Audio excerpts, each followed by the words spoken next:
یہ آخری دن ہے، کیا پتہ آج کا دن ہی آخری دن ہو، اور اگر اللہ نصیب کرے تو ایک اور دن ہمیں میسر آ سکتا ہے۔ نماز کے رمضان کے آخری دن ہمارے لیے محاسبے کے دن ہے، اس بات کے دن ہے کہ ہم اپنا محاسبہ کریں، حساب و کتاب کریں۔ ایک بڑا محاسبہ ہوگا جو کل قیامت والے دن ہوگا، اللہ جل شانہ حساب و کتاب فرمائے گا، وہ سب سے بڑا محاسبہ ہے۔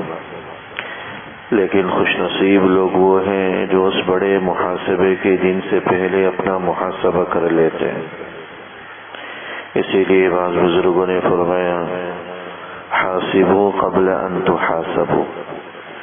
قبل اس کے کہ تمہارا محاسبہ کیا جائے کل قیامت والے دن،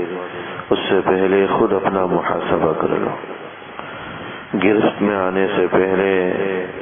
خود اپنی گرفت کر لو تو وہ بڑی گرفت سے بچ سکتا ہے۔ تو رمضان کے آخری دن ہمیں محاسبے کی تلقین کرتے ہیں کہ ہم اپنا محاسبہ کریں کہ رمضان میں ہم نے کیا کھویا اور کیا پایا ہے۔ رمضان کا مہینہ اللہ نے ہمیں دیا رحمتوں برکتوں والا، برکات انوارات سے بھرپور۔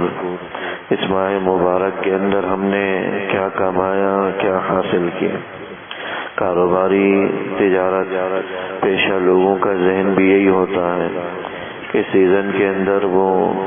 اپنی کمائی کو مد نظر رکھتے ہیں تاکہ بقیہ 11 مہینے بھی ان کے صحیح نکل سکے۔ تو ہمیں بھی اپنا محاسبہ کرنے کی ضرورت ہے کہ ہم نے اس ماہ مبارک کے اندر جو کہ کمائی کا مہینہ ہے، سیزن کا مہینہ تھا، نیکیوں کی کمائی کا، نیکیوں کی سیزن تھا، ہم نے کتنا کمایا ہے اور کتنا کھویا ہے۔ ہر آدمی کو اپنے اعمال کا خود پتہ ہے، ہر آدمی اپنے گریبان میں جھانکے کہ میں نے کیا کیا ہے، کیا نہیں کیا، کیا ایسے اعمال کیے ہیں جس سے اللہ اس کا رسول راضی ہوتا ہو، یا ہم سے کوتاہیاں سرزد ہو گئی، ہم نے اس رمضان کو یوں ہی گزار دیا، لا یعنی میں گزار دیا، فضولیات میں گزار دیا۔ تو یہ آخری دن ہمیں محاسبے کی دعوت دیتے ہیں کہ ہم اپنا محاسبہ کریں۔ اگر ہم سے کمیاں کوتاہیاں ہوئی ہیں تو اس پر اللہ کی بارگاہ میں توبہ تائب ہوں، استغفار کا اہتمام کریں۔ قبل اس کے کہ یہ ماہ مبارک رخصت ہو، ہم توبہ تائب ہوں، استغفار کا اہتمام کریں، ندامت کا اظہار کریں، اور جو اللہ نے عبادات، طاعات، نیک اعمال کی توفیق دی اس پر اللہ کا ہم شکر ادا کریں۔ تو دونوں کام آج کے دن کے کرنے کے ہیں، ان آخری دنوں میں کرنے کے ہیں۔ ایک تو جو کمیاں کوتاہیاں ہیں اس پر ہم اللہ سے توبہ استغفار کا اہتمام کریں، اور جو اللہ نے ٹوٹی پھوٹی عبادات کی توفیق دی اس پر ہم اللہ کا شکر ادا کریں، کیونکہ شکر کا نتیجہ یہ ہے کہ اللہ مزید توفیق دیتا ہے۔ لہذا جو ٹوٹی پھوٹی عبادات کہ اللہ نے توفیق دی اس پر شکر ادا کریں گے، اللہ کی طرف سے آنے والے دنوں میں مزید عبادات کی توفیق ملے گی، اور جو کمیاں کوتاہیاں سرزد ہوئی اس پر توبہ استغفار کا اہتمام کریں گے تو اللہ جل شانہ انہیں معاف فرما دے گا اور ہماری کمیوں کوتاہیوں کو زائل فرما دے گا۔ تو یہ محاسبے کے ایام ہیں، اپنا محاسبہ کریں اور اللہ کی بارگاہ میں سر بسجود ہو کر بقیہ 11 مہینوں کی بہتری کے لیے ہم اللہ سے دعا کریں۔ یہ روایت سنی ہوگی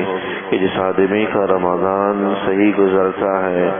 اللہ بقیہ 11 مہینوں کو بھی اس کے لیے صحیح کر دیتا، اور جس کا رمضان یوں ہی گزر جاتا ہے تو بقیہ 11 مہینے بھی اس کے یوں ہی گزر جاتے ہیں۔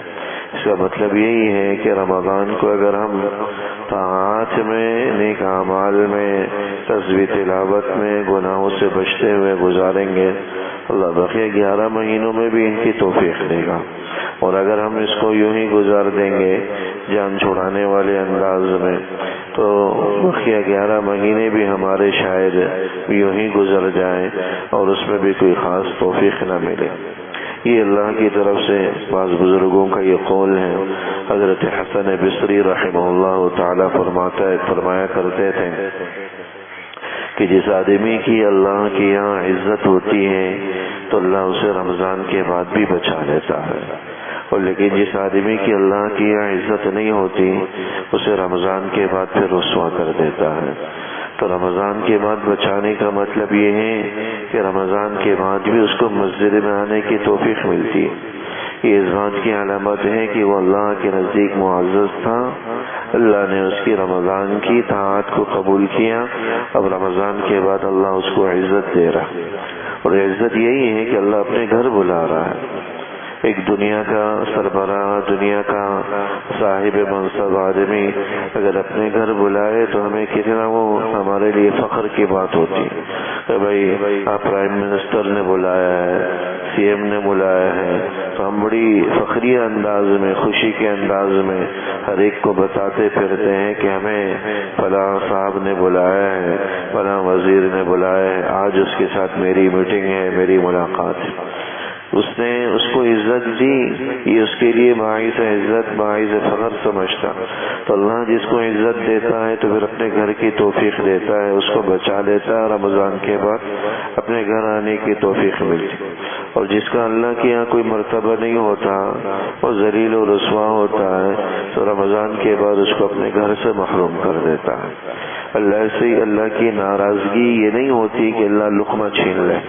اللہ روزی نہیں چھینتا ناراض ہو کر، وہ تو کافروں سے بھی اللہ نہیں چھینتا، وہ جتنا رحیم و کریم ذات ہے کافروں سے بھی نہیں چھینتا، جو اللہ کی خدائی کا ہی انکار کرنے والے ان سے بھی نہیں چھینتا، تو اللہ ہم سے بھی نہیں چھینے گا۔ لیکن اللہ کی ناراضگی یہ ہوتی ہے کہ اپنے گھر کی اندر آنے کی توفیق اس سے چھین لی جاتی ہے۔ وہ چند رکعتیں جو دن کے اندر ہم پڑھتے تھے ان کی توفیق ہم سے چھین لی جاتی ہے، یہ اللہ کی ناراضگی کی دلیل ہوتی۔ وہ سجدے کی لذت، وہ قرآن کی تلاوت، وہ ذکر و اذکار، وہ رات کا اٹھنا، وہ اپنے اوقات کو نمازوں میں صرف کرنا، گناہوں سے بچنا،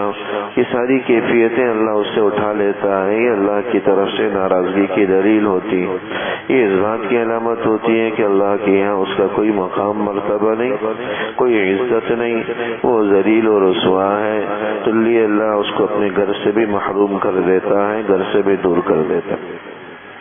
تو یہ دن محاسبے کے ہیں، آپ اپنا محاسبہ کریں، جو کمیاں کوتاہیاں ہیں اس پر توبہ ندامت کا اظہار کریں، جو اللہ نے توفیق دی اس پر اللہ کا شکر ادا کریں، اللہ سے مانگیں، اللہ سے مانگیں، اللہ سے دعا کریں کہ اللہ جس نے آپ نے جب ہمیں اس ماہ مبارک کے اندر ہم نے اپنی عبادات کی توفیق دی، مسجدوں کے ساتھ اپنے گھر کے ساتھ جوڑے رکھا، کہ اللہ بقیہ سال بھی ہمیں توفیق دی۔ اپنی کمزوری کا اعتراف کریں، ہم اپنی کوتاہی کا اعتراف کریں کہ اللہ ہم ناقص ہیں، نامکمل ہیں، کمزور ہیں، ہم میں ہمت نہیں، ہم بے بس ہو جاتے ہیں، نفس و شیطان کے شکنجے میں آ جاتے ہیں، اس کے بہکاوے میں آ جاتے ہیں۔ 11 مہینے ہم سے فجر میں نہیں اٹھا جاتا، 11 مہینے میں ہمیں ظہر مسجد میں پڑھنے کا موقع نہیں ملتا، مغرب عصر مغرب ہم بازاروں میں صرف کر دیتے ہیں، عشاء پڑھنے کی توفیق نہیں ملتی، گھر میں ہی ٹرکا لیتے ہیں۔ یا اللہ آپ نے ہمیں ماہ مبارک میں توفیق دی، اب بقیہ 11 مہینوں میں بھی ہمیں اس بات کی توفیق نہیں، اللہ سے مانگے، اللہ مانگنے سے خوش ہوتا ہے، اس پر توفیق بھی ملتی۔ تو محاسبے کے ایام ہیں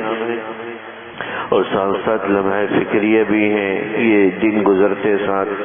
چہروں پر خوشی نہ ہو بلکہ غم کے آثار ہوں، کیونکہ ان لوگوں کے لیے بڑی سخت وعید ہے جو رمضان کو پائیں اور اپنی مغفرت نہ کروا سکیں۔ کہیں ایسا تو نہیں ہے کہ ہم اس مغفرت سے محروم ہیں، اس بددعا کے ذیل میں داخل ہیں جو اللہ کے نبی صلی اللہ علیہ وسلم نے جس بددعا پر آمین کہی تھی کہ ہلاکت اور بربادی ہو اس آدمی کے لیے جو رمضان کا مہینہ پائے اور اپنی مغفرت نہ کروا سکے۔ اپنے اعمال کا محاسبہ کرتے ہوئے خود جانچ پڑتال کریں کہ ہم کس فہرست میں ہیں، کس کیٹیگری میں ہیں، کہیں بد دعا کے ذیل میں تو نہیں داخل، تو اس آدمی کے لیے بربادی تو یقینی ہے۔ اللہ ہم سب کی حفاظت فرمائے۔ تو اس لیے اگر کچھ کوتاہی ہے تو اللہ سے گڑ گڑا کر توبہ و استغفار کا اہتمام کریں، تاکہ اللہ مغفور لوگوں میں، بخشش کیے ہوئے لوگوں میں ہمیں بھی داخل فرما دے، اور اپنی مغفرت سے ہم سب کو آج ہم میں سے کسی کو بھی محروم نہ فرمائے۔ دعا فرما اللہ جل شانہ۔ ربنا تقبل منا انك انت السميع وتب علينا انك انت التواب الرحيم، وصلى الله تعالى على خير خلقه محمد وآله وصحبه أجمعين،